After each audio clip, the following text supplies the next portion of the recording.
অনেক দিন ধরে একটা বিষয় নিয়ে ভিডিও করব বলে আজকে ভিডিওটা করেই ফেললাম। একটা বিষয় নিয়ে না বললে নয়। এই যে পলাশ সাহার মৃত্যু হয়েছে পর্যন্ত এত প্রকার ভিডিও সামনে এসেছে, সত্য কোনটা মিথ্যা কোনটা কিছুই বুঝতেছি না।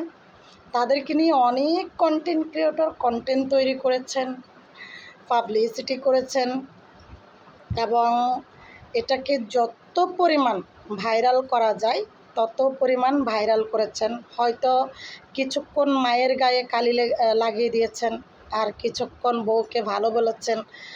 সেখানে অনেকে আবার কমেন্ট করেছেন মা ভক্ত ছেলেরা যেন বিয়ে না করে, মা ভক্ত ছেলেদের জন্য যেন বউ না আনে। আচ্ছা, যারা এই কথাগুলো বলতেছেন আপনারা কি কখনো মা হবেন না? না আপনারা চিরকুমারী থেকে যাবেন, বিয়েও করবেন না? হ্যাঁ, এরকম যদি হয় না, যারা অবিবাহিত আছো না তাদের আর বিয়েও হবে না। যে কথাগুলো বলতেছ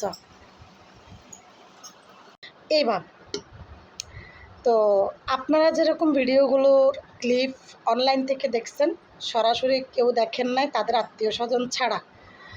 আবার কিছু কিছু কন্টেন্ট ক্রিয়েটর মায়ের মুখের শোনা কথা এবং বউয়ের মুখের শোনা কথা দিয়েই আপনারা কন্টেন্ট তৈরি করতেছেন।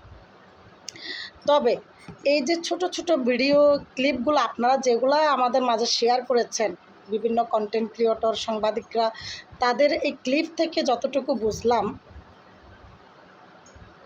এখানে মায়ের দোষ নাই যে আমি বলবো না, মায়ের দোষও আছে। তবে বউর দোষও কিন্তু 100% আছে।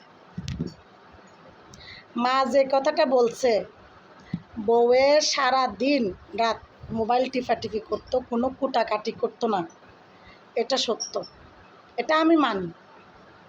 কারণ আমার চোখ দেখা কিছু ফ্যামিলিতে কিছু মেয়ে যখন শ্বশুর বাড়িতে বউ হয়ে আসে, তারা মনে হয় কি রাজরানী হয়ে আসছে একবারে। শাশুড়ি মনে হয় দাসী বাদী, এরা শুধু কাজ করতে থাকবে আর উনি পায়ের উপর ফা তুলে শুধু খাবে। আচ্ছা, লজ্জা করে না পায়ের উপর ফা তুলে আর টাইমে টাইমে আইসা খাওয়ার প্লেটে বসতে? উনি তো শাশুড়ি।